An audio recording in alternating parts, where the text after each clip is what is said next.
Let's go guys, magsisimba tayo. Let's go. Kahit malamig yung panahon ay magsisimba tayo. Punta tayo ng ng Gwangju, South Korea. Magsisimba. Ganito kaganda yung daanan namin. Naglalakad kami papunta sa bus station. So, let's go. Okay. Ito yung tropa ko, kasama ko. Si Joey Gonzaga. Pa-subscribe, like and follow. Yung isa na yung kasama si Horace, iwan pa at nagpapaganda pa yun. Ayan o, ganyan kaganda yung ano. Oh, ganda ng snow. Wow, what a beautiful place. Yan, ganyan kaganda. Lamig. Oh. Natunaw na rin yung madulas dito. Ano? Yung pag-swipe ko, kakarga ko na hulog. Ay, sayang yun. Andyan yung bus station sa labasan.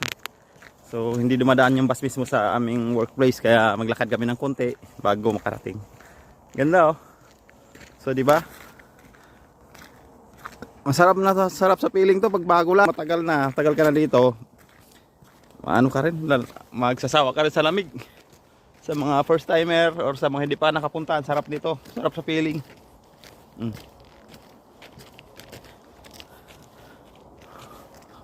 Oh, Snow World. Ito yung literal na Snow World talaga.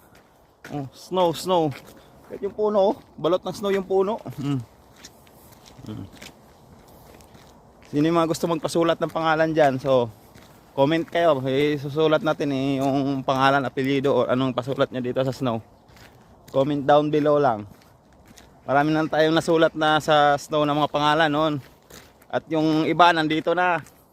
Nakarating na ng Korea yung mga pangalan na sinulat natin noon.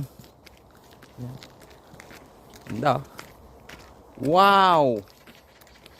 Wow! Natunaw na yung mga nandito. Wow! What a beautiful place! Meron pang mga exercise equipment doon sa likod kabila. Magsisimba kami guys. Ganda. Sikat na vlogger sa Korea guys.